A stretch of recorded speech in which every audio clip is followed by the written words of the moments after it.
दुश्मन चाहे कोई भी क्यों ना हो, उससे मुकाबला करने के सिर्फ दो ही तरीके हैं दुनिया में। पहला डिफेंस और दूसरा ऑफेंस। डिफेंस मतलब अपने आप को बचा के रखना, अपने आप को प्रोटेक्ट करना, शील्ड में रहना, छुप के रहना जब तक कि दुश्मन या तो भाग जाए या मर जाए।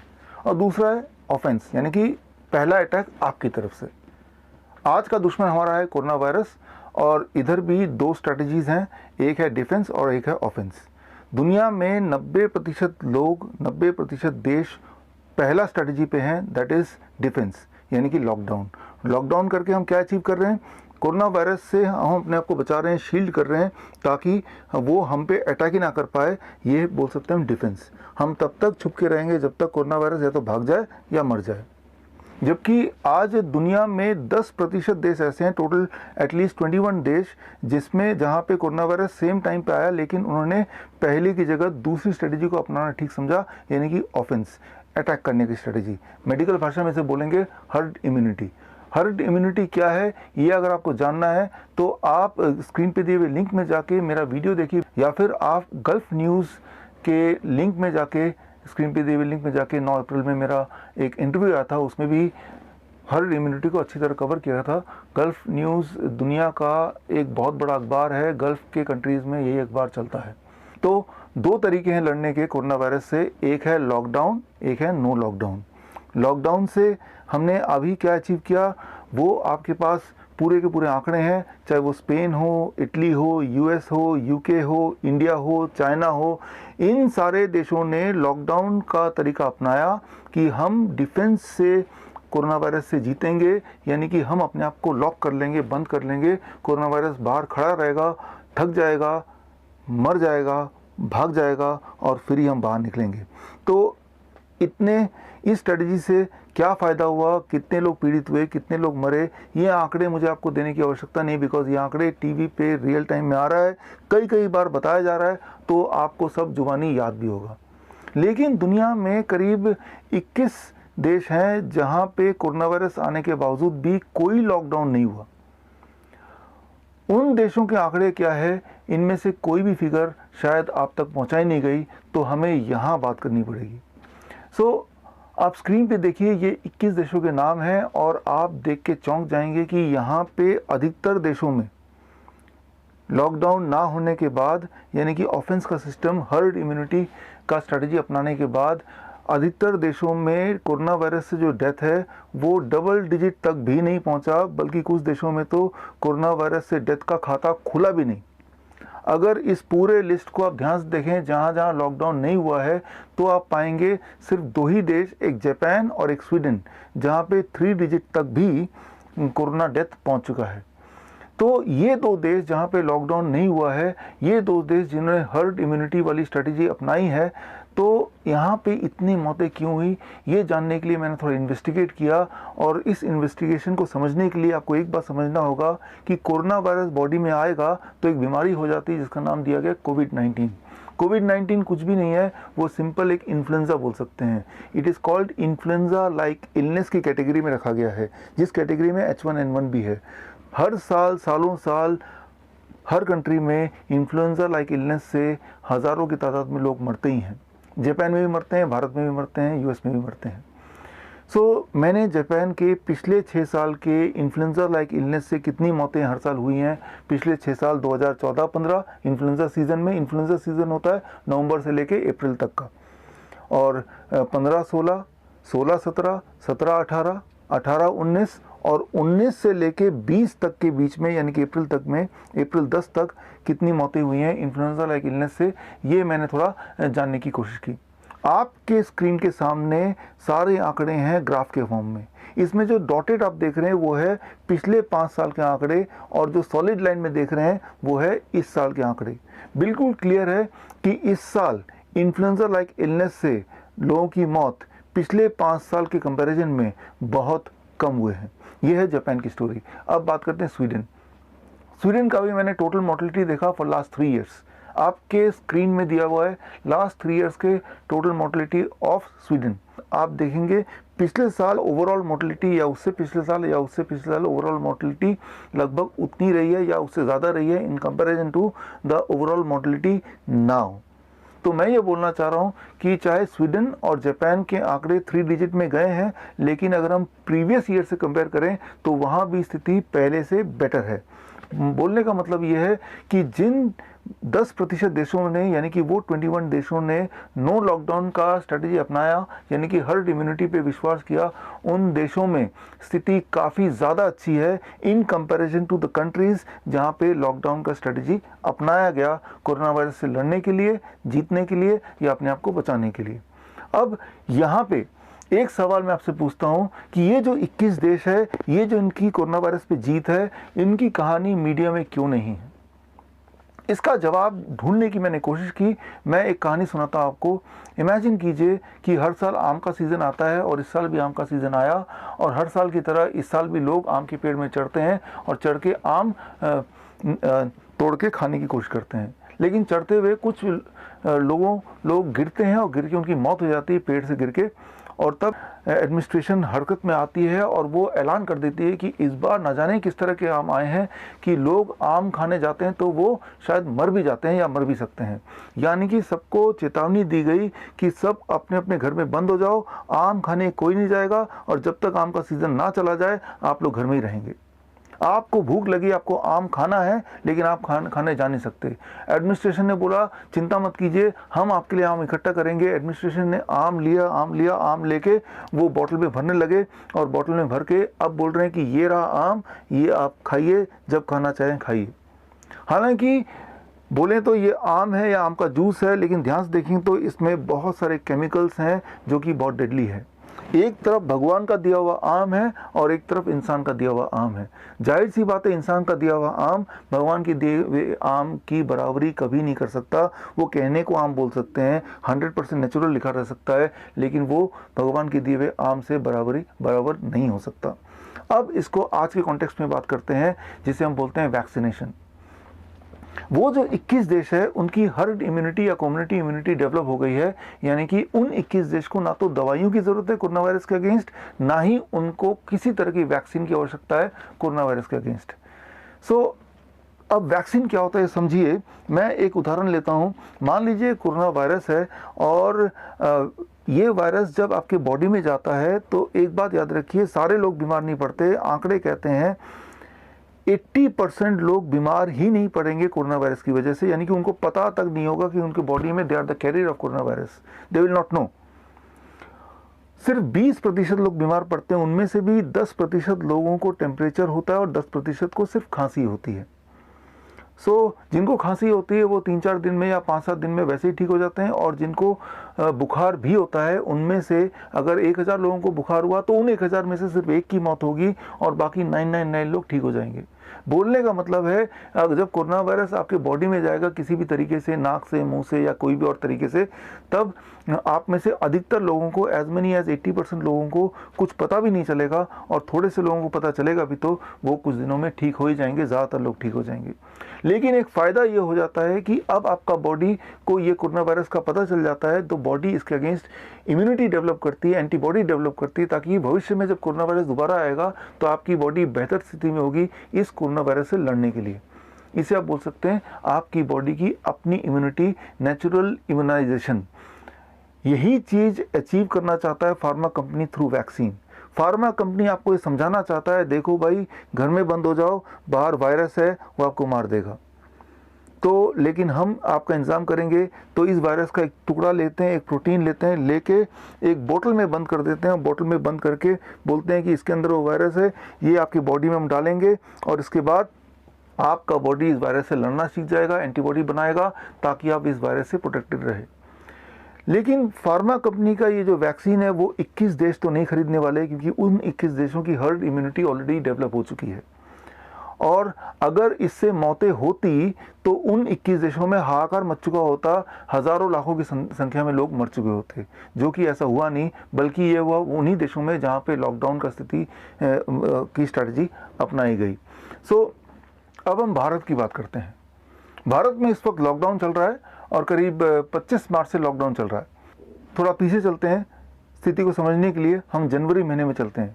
एक इमेजिनरी सिचुएशन लेता हूँ। इमेजिन कीजिए आपको पूरे देश की सिक्योरिटी का इंचार्ज बनाया गया, पूरे देश की सिक्योरिटी का जिम्मा आप पे डाला गया और आप अलर्ट हैं कि बाहर से लोग अंदर देश में ना आ जाए, देश को लूटे ना, देश में अटैक ना करे।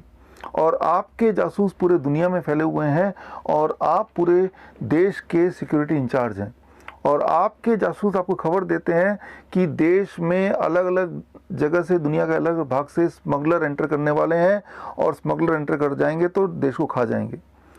आपको देश को बचाना है तो आप पूछते हैं भाई मैं स्मगलर को पहचानूंगा कैसे? वहाँ से जासूस बोलता है वो स्मगलर दिखने में आम लोगों की तरह ही है, आप शायद पहचान नहीं पाएंगे। आप बोलेंगे मैं पहचान ही नहीं पाऊंगा तो उनको पकड़ूंगा कैसे? वो बोलते हैं कि देखा गया है कि उनमें से कुछ स्मगलर की मूछें भी हैं। तो आपके दिमाग में आइडिया आता है कि चलो भाई एटलीस्ट मूछे वाले स्मगलर को तो पकड़ें। आपने फिर पूछा कि कितने % लोगों के स्मगलर की मूछें हैं? वो बोलते हैं लगभग 10% स्मगलर की मूछें हैं, 90% तो मूछें भी नहीं है। तो आप सोचते हैं चलो 10% स्मगलर को तो पकड़ें। तो आपने एयरपोर्ट को, सारे पोर्ट्स को हाई अलर्ट पर रख दिया और सबको ऐलान कर दिया कि भाई अगर कोई मूछे वाला पैसेंजर दिखेगा उसको रोक लेना और उनकी तफ्तीश होगी और जांच होगी, फिर ही उनको जाने देंगे। हो सकता है कि वो स्मगलर हो। और सिक्योरिटी के सारे लोगों को आपने एक खास तरह के चश्मे बांटे, एक ऐसे चश्मे जिस चश्मा से दूर से ही मूछे वाला इंसान ज़्यादा चमक के दिखने लगेगा। लेकिन अनफॉर्चुनेटली ये जो चश्मे थे ये बिल्कुल टूटे फूटे थे, ख़राब थे। मतलब ये कि चश्मे से वो मूछे वाले लोग भी नज़र नहीं आए। तो वह ये कि वो स्मगलर आए और आपके अलर्ट रहने के बावजूद भी सारे के सारे लोग एयरपोर्ट क्रॉस करके पूरे देश में फैल गए।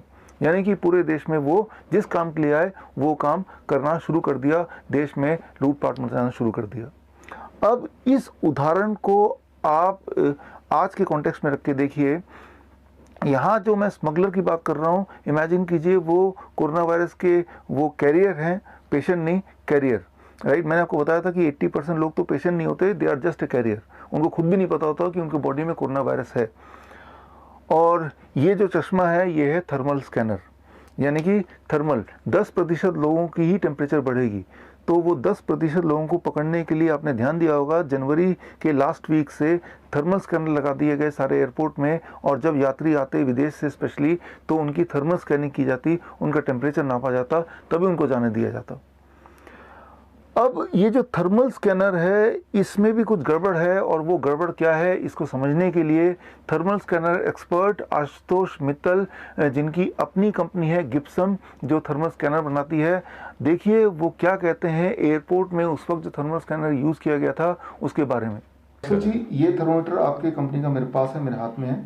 लेकिन पिछले दिनों जनवरी फरवरी के महीने में इवन मैं भी एयरपोर्ट में जब मलेशिया से आया तो देखा कि सबका स्कैन हो रहा है, तो इस तरह का कोई थर्मोमीटर यूज़ किया जा रहा था। तो पहले तो ये कि ये क्या थर्मोमीटर है और ये जो आपकी कंपनी का थर्मोमीटर ये क्या है, ये तो मुझे समझ आ रहा है कि ये इंसान को नापने के लिए और ये इंडस्ट्रियल है, तो शायद ये इंडस्ट्री के लिए है। क्या दोनों से सेम काम हो सकता है? क्या इससे इंसान को नापा जा सकता है? नहीं डॉक्टर साहब, ये इंडस्ट्रियल थर्मामीटर है। इसका जो मेजरिंग रेंज है वो है 50 degree centigrade Celsius to 550 degree Celsius. Means Fahrenheit में अगर आप बात करेंगे तो -58 डिग्री टू 1022 डिग्री। राइट। और इसका जो वेरिएशन है वो 2% +-+2 degree Fahrenheit. That means almost 4 degree Fahrenheit +- हो सकता है। 4-5 डिग्री इधर उधर हो सकता है। टॉलरेंस के अंदर ही है। टॉलरेंस हो गया ये 4-5 डिग्री। तो प्लस क्योंकि ये इंडस्ट्रियल है और ये मेडिकल थर्मामीटर है, तो इसमें एक कैलकुलेशन है जो ये थर्मामीटर करता है ह्यूमन बॉडी के सरफेस का टेम्परेचर लेने के बाद, जो इसमें वो फंक्शन नहीं है। तो इससे आप बिल्कुल मेजर नहीं कर सकते। इसमें आपका variation up to 10 degree Fahrenheit भी आ सकता है। 10 डिग्री, मान लो किसी का अगर 99 है तो वो 89 भी आ सकता है और 109 भी आ सकता है। इतना मतलब वेरिएशन इसमें, क्योंकि ये इंडस्ट्रियल थर्मामीटर है। इसको तो आप अगर यूज़ करेंगे तो मतलब ये तो बिल्कुल फुटाइल एक्सरसाइज है। तो मैंने ये देखा कि एयरपोर्ट में अक्सर यही यूज़ हो रहे थे, इवन हमारे जो कॉलोनी में यूज़ हो रहे हैं आजकल वो भी यही यूज़ हो रहे हैं। तो मतलब ये तो बेकार में ही कर रहे हैं फिर तो। एक्चुअली हुआ ये कि ड्यूरिंग जनवरी फरवरी जब ये कोरोना स्टार्ट हुआ तो कुछ थर्मामीटर्स जो इंडिया में, क्योंकि इंडिया ये थर्मामीटर बनाता नहीं है, इंडस्ट्री ये अपना फ़ारेनहाइट ये इंफ्रारेड थर्मामीटर, तो थर्मामीटर्स इंडिया से बाहर एक्सपोर्ट हो गए सारे थर्मामीटर्स। तो जब हमारे यहाँ पे गाइडलाइन आई कि आपको मेजरमेंट करना है तो इंडिया में अवेलेबल ही नहीं थे।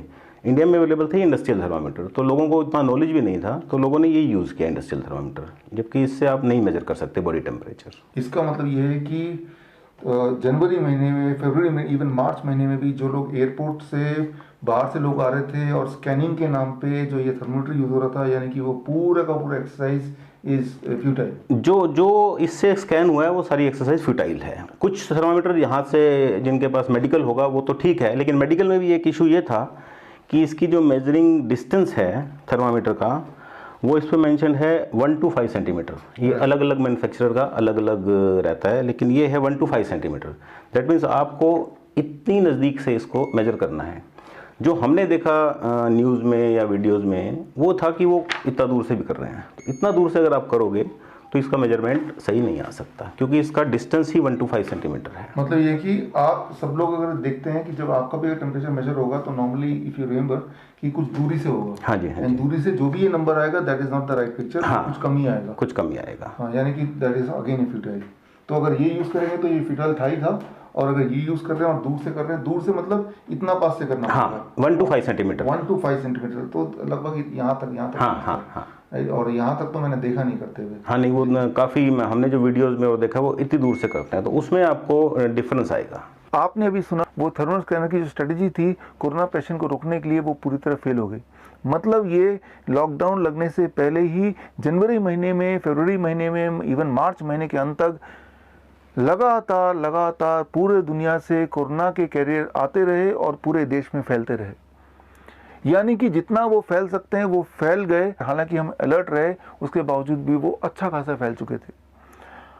आज इस वक्त जबकि लॉकडाउन है, जाहिर सी बात है वो कोरोना के जो कैरियर हैं उनमें से अधिकतर लोग पेशेंट नहीं, उनको पता भी नहीं है खुद भी, वो अभी भी पूरे देश में फैले होंगे। अब एक इमेजिनरी सिचुएशन लेते हैं कि मान लीजिए मैं उनमें से एक हूँ, वो कोरोना कैरियर हूँ, और लॉकडाउन के बावजूद भी 3-4 घंटे की ब्रेक मिलती है जब आप सब्जी लाने जा सकते हैं, ये अलाउड है। मान लो मैं सब्जी लाने जाता हूँ, मैं आम लाने जाता हूँ, मैं आम को पकड़ता हूँ, यार ये आम उतना ठीक नहीं लग रहा, इसको छोड़ देता हूँ, कुछ आम लेता हूँ और इनमें से ये छोड़ दिया। मैं कोरोना का कैरियर हूँ, लेकिन मैं विक्टिम नहीं हूँ, पेशेंट नहीं हूँ। अब यहाँ कोरोना वायरस आया कि नहीं आया, मेरे ख्याल से आ जाएगा। अब एक और हेल्दी पर्सन आएगा कुछ देर बाद, वो भी आम लेने आया है और गलती से अनजाने में ये आम घर ले जाएगा, यानी कि कोरोना वायरस उसके घर में पहुंच गया। बोलने का मतलब ये है कि in spite of lockdown corona virus फैलता जा रहा है। इसको रोकना भारत जैसे देश में पॉसिबल ही नहीं है, क्योंकि भारत की जो आबादी है वो लगभग 140 करोड़ है और भारत में जो पुलिसकर्मी हैं वो करीब 15 लाख। इनमें से भी एक good sizable number of policeman VIP के सिक्योरिटी के लगे हुए हैं, बहुत सारे और काम में लगे हुए हैं। थोड़े से पुलिसकर्मी से भारत जैसे बड़े देश में 140 करोड़ लोगों को घर में बंद रखना ये नियर इम्पॉसिबल है। और टीवी में आप जो देख रहे हैं, अपने आसपास जो देख रहे हैं, वो कुछ टिट्स एंड बिट्स हैं, उनको आप एक्सपैंड करके पूरे भारत के लिए जनरलाइज नहीं कर सकते। इसका मतलब ये है कि मेरे अंदाजे से कोरोना वायरस बुरी तरह से भारत में फैल गया, और अगर फैल गया तो ये बहुत अच्छी बात है, यानी कि भारत ने हर्ड इम्यूनिटी अचीव कर लिया है। वैसे भी आप देखिए भारत में कोरोना विक्टिम जो है, कोरोना वायरस से जो मौतें हैं वो लगभग 360 लोग हैं।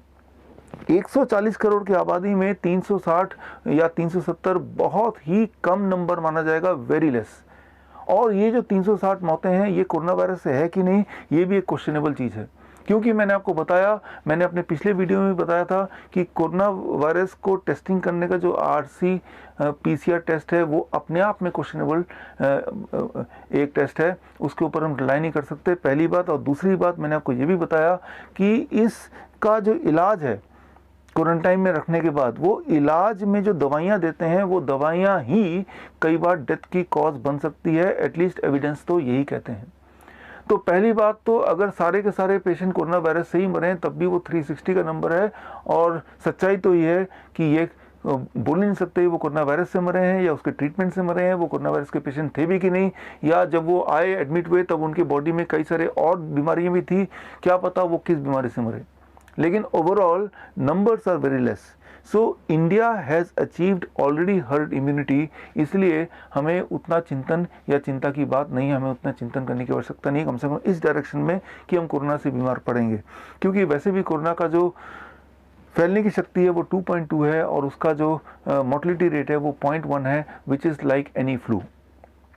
अब एक सवाल मेरा आपसे इमेजिन कीजिए कि ये रहा कोरोना वायरस। जैसे मैंने बताया, इसकी मोर्टलिटी रेट 0.1% है। 1000 लोगों को कोरोना वायरस आएगा तो एक की मौत होगी, 999 लोग ठीक हो जाएंगे।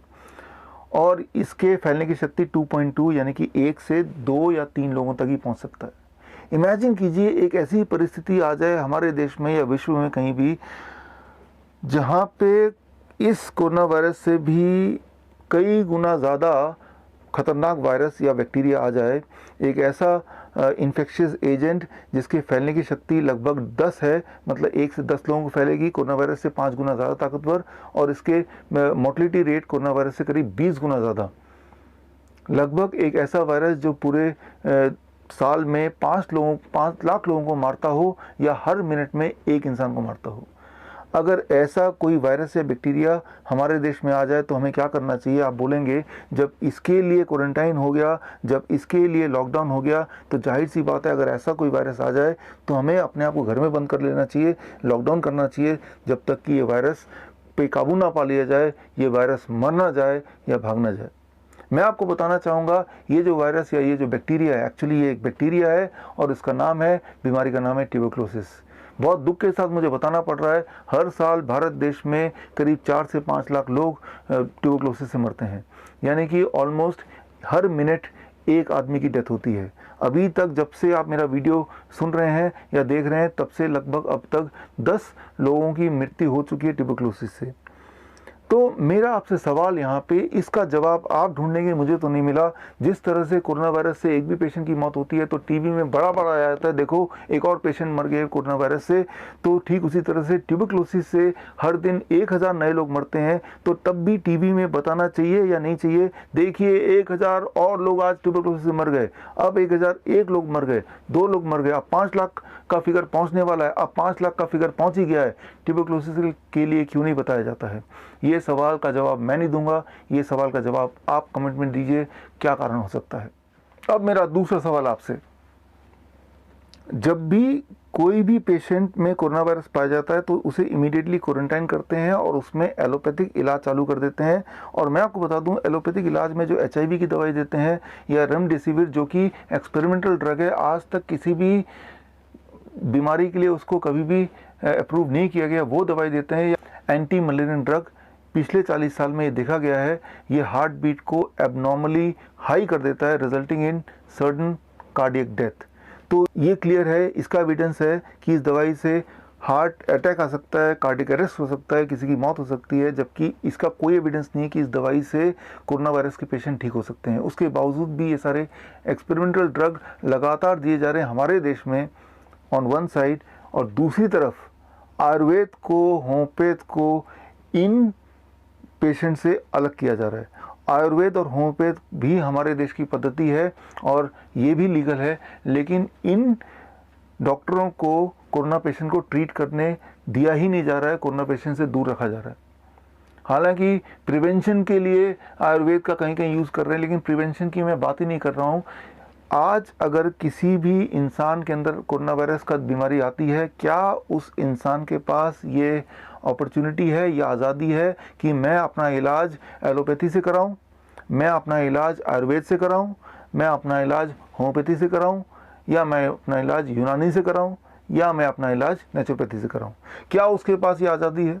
उसके पास आज़ादी नहीं है। दरअसल वो एक गिनी पिग है, उसको उठा के उससे पूछे बिना ज़बरदस्ती, जैसे गिनी पिग के साथ होता है, उसके अंदर ऐसी ऐसी दवाइयाँ भर दी जाती हैं जिसका कोई रेलेवेंस नहीं है कोरोना वायरस से, कोई एविडेंस नहीं है। जब भी आयुर्वेद अप्रोच करता है हेल्थ मिनिस्ट्री में कि कुछ पेशेंट हमें दिया जाए ठीक करने के लिए, तो जवाब आता है कि क्या आपने कोरोना पेशेंट को कभी ठीक किया है? यही सवाल अगर मैं एलोपैथी के लिए पूछता हूँ, क्या आपने कोरोना पेशेंट को कभी ठीक किया है? क्या आपके पास कोई एविडेंस है कि कोई दवाई है जिससे कोरोना पेशेंट ठीक होते हों? आपके पास भी एविडेंस नहीं है, आयुर्वेद के पास भी एविडेंस नहीं है। आपने भी पहले कभी ठीक करके देखा नहीं, आयुर्वेद ने भी कभी ठीक करके देखा नहीं। लेकिन आप जो दवाई दे रहे हैं उसमें ये तो एविडेंस है कि इससे हार्ट अटैक होता है, कार्डियक अरेस्ट होता है। देश के कई लोग हार्ट अटैक से, कार्डियक अरेस्ट से मारे गए while they were treated for corona virus. Even एक डॉक्टर, गुवाहाटी के डॉक्टर, प्रिवेंशन के लिए वो मलेरिया की दवा ले रहे थे और इमीडिएटली उनको कार्डियक अरेस्ट आ गया एंड ही डाइड। सो इन सब के बावजूद भी किस एविडेंस के आधार पे सारे पेशेंट्स को एंटी मलेरियन ड्रग दिया जा रहा है? क्यों हमारे अपने देश का खजाना आयुर्वेद को नहीं ट्राई किया जा रहा? जबकि ईरान में तेहरान में एक हॉस्पिटल में 200 लोगों में आयुर्वेद के स्ट्रैटेजी पे इलाज किया गया, उसमें से 190 लोग उसी वक्त एक हफ्ते के अंदर ठीक हो गए, और जो बाकी 10 लोग हैं वो उनकी भी रिकवरी बड़ी तेज़ी से होती हुई दिखाई दी। तो एक तरफ तो दुनिया के किसी न किसी कोने में आयुर्वेद पे ट्रीटमेंट हो रही है, और दूसरी तरफ हमारे आयुर्वेदिक डॉक्टर को, हमारे होम्योपैथिक डॉक्टर को कोरोना के पेशेंट से दूर रखा जा रहा है। इसकी वजह क्या हो सकती है, ये जवाब मैं आपसे चाहता हूँ। अगर आपके पास कोई जवाब है तो ज़रूर दीजिए। अब सबसे ज़रूरी बात, 7 अप्रैल वर्ल्ड हेल्थ डे पे मैंने लॉन्च किया अपनी किताब देश के लिए। किताब का नाम corona the scandal of the millennium. ये किताब जब मैंने लॉन्च किया तो उस वक्त ये किताब में टोटल पेजेस थे 1000, लेकिन अब 1000 से लेके वो बढ़ के बन गया 1200 पेजेस की किताब। तो जिन लोगों ने 7 अप्रैल, 8 अप्रैल, 9 अप्रैल को डाउनलोड किया, वो लोग एक बार और डाउनलोड कर लें, ताकि जो और एडिशनल एविडेंस है वो एविडेंस भी उनको मिल जाए। आप में से कई लोगों ने कमेंट में जाके कमेंट किया या मेल किया कि ये किताब 1000 पेज की है, और 1000 पेज की किताब हम व्हाट्सएप से अपने दोस्तों के लिए शेयर नहीं कर पा रहे हैं। तो अब स्क्रीन पे दिए हुए लिंक में जाके पूरी किताब डाउनलोड करना है तो उसकी भी बटन है, और अगर आपको सिर्फ उसका प्रीव्यू या उसकी समरी डाउनलोड करनी है जो कि थोड़े से पेजेस की है, जो व्हाट्सएप से भी आप डिस्ट्रीब्यूट कर सकते हैं, वो भी है। मैं आपको एक चैलेंज देता हूं कि आप इस किताब को ठीक से पढ़िए, और इस किताब में अगर एक भी फैक्ट आपको गलत दिखाई देता है और आप साबित कर पाते हैं कि कोई एक भी फैक्ट गलत है, तो हर गलत फैक्ट के लिए मैं आपको 1 लाख रुपए इनाम दूंगा। लेकिन याद रखिए, नियम वो तंबोला का होगा। जैसे तंबोला के एक नंबर पे या एक लाइन पे सिर्फ एक ही बार इनाम मिलता है, तो वैसे ही एक फैक्ट, एक गलती पकड़ने के मैं एक ही बार 1 लाख रुपए दूंगा। अगर वही गलती उसके बाद कोई और भी पकड़ेगा तो उसकी इनाम नहीं मिलेगी। और अगर आप में से कोई भी एक भी गलती ना निकाल पाए, इसका मतलब जो किताब में लिखा है वो बिल्कुल सही है। तो as a responsible citizen of the country, ये आपकी जिम्मेवारी है कि सच सामने आए, ताकि देश बदले, आने वाला समय बदले। तो आप अपने रिसोर्सेज यूज़ करके, आप जो भी कुछ हैं, जहाँ भी कुछ हैं, आपके पास थोड़े से रिसोर्स है जिसकी मदद से आप लोगों तक पहुंच सकते हैं। चाहे वो रिसोर्स का नाम व्हाट्सएप हो, फेसबुक हो, यूट्यूब हो, आपके पड़ोसी हो, या आपकी जान पहचान किसी एमएलए से हो, किसी एमपी से हो, स्टेट हेल्थ मिनिस्टर से हो, स्टेट चीफ मिनिस्टर से हो, या प्राइम मिनिस्टर से हो। हमारा मकसद सिर्फ इतना है कि सच सामने आए, ताकि हम इस देश को एक बेहतर भविष्य दे पाएँ। यहाँ मैं ये क्लियर करना चाहूँगा अपने ऑडियंस को कि हमारा मकसद किसी नियम को तोड़ना नहीं है, लॉकडाउन तोड़ना नहीं है। हमारा मकसद लॉकडाउन को पालन करते हुए, गवर्नमेंट के सारे नियम को पालन करते हुए, इवन मैं खुद भी लॉकडाउन को पालन करता हूँ, गवर्नमेंट के बनाए हुए सारे नियम को पालन करता हूँ। नियम में रहते हुए, कानून के दायरे में रहते हुए सच को कैसे सामने लाएं, यही हमें और आपको मिलके करना है। और सच को सामने लाने में और इस मुहिम को आगे बढ़ाने में आप में से जो लोग मेरे साथ जुड़ना चाहते हैं, तो स्क्रीन में दिए हुए ईमेल आईडी में जाके आप मुझे खत लिखें। मैं खुद पढ़ूंगा और पढ़ के आपको उत्तर देने की कोशिश करूंगा। अब एक आखिरी बात, बहुत इंपॉर्टेंट बात, आपने देखा होगा कुछ लोग मेरे क्वालिफिकेशन को लेके सवाल उठा रहे हैं, यूट्यूब में जाके कमेंट कर रहे हैं या उस पर वीडियो बना रहे हैं। मेरे जो भी क्वालिफिकेशन है वो सारे क्वालिफिकेशन अगले 3-4 सेकंड में स्क्रीन पे मैं फ्लैश कर रहा हूँ। ये सारे मेरे सर्टिफिकेट्स हैं। अगर आप में से कोई भी इनमें से किसी सर्टिफिकेट को गलत साबित कर दे तो मैं उसको भी 1 लाख रुपए इनाम दूंगा। और इनाम की बात तो छोड़िए, अगर ये सर्टिफिकेट गलत हैं तो आई एम श्योर कानून के प्रावधान के अनुसार उसके लिए भी कोई ना कोई सज़ा होती होगी। उस सज़ा के लिए मैं पूरी तरह तैयार हूँ। मैं ये बोलना चाह रहा हूँ कि मेरे सारे सर्टिफिकेट ओरिजिनल हैं, ऑथेंटिक हैं। आप चाहे तो कहीं से भी वेरीफाई करना चाहें तो वेरीफाई कर लीजिए। यहाँ इंटेंशन कुछ लोगों का ये हो सकता है कि आपका ध्यान भटकाने के लिए इस तरह के मुद्दे लाते हैं कि इनके सर्टिफिकेट देखिए, ये फेक है, ये फ्रॉड है। लेकिन अगर हम मुद्दे की बात करें, as a audience, as a viewer, ये आपकी जिम्मेदारी है। अगर कोई इस तरह की फेक बातें करता है या कोई इस तरह के इलॉजिकल बातें करता है तो आप उनको खुद भी जवाब दे सकते हैं एज ए रिस्पॉन्सिबल सिटीजन कि आप लॉजिक से काटिए, साइंस से काटिए। मैंने अपने सारे वीडियोस में सिर्फ साइंस की बात की, लॉजिक की बात की, एविडेंस की बात की। तो आपको मैं रिक्वेस्ट करता हूं एज ए व्यूअर, आपकी ये रिस्पॉन्सिबिलिटी है, आप जो भी बोलना चाहें बोलें, लेकिन सबूत के साथ बोलें। सिर्फ अगर एक लाइन लिख देंगे कि ये इंसान फ्रॉड है, या ये लिख देंगे कि भाई ये अकेला डॉक्टर ऐसा बोल रहा है, तो ये कोई लॉजिक नहीं है, कोई साइंस नहीं है। ये सिर्फ एक एक्ट है ताकि लोगों का ध्यान कहीं और भटक जाए। तो ध्यान भटकाने वाले लोगों को लाइन पे लाना, ये आप सबकी रिस्पॉन्सिबिलिटी है। हम मिलेंगे आगे फिर कभी, इस उम्मीद के साथ दोबारा मिलेंगे। देश बदलेगा एक अच्छे भविष्य के लिए। All the best. Thank you. जय हिंद। वंदे मातरम।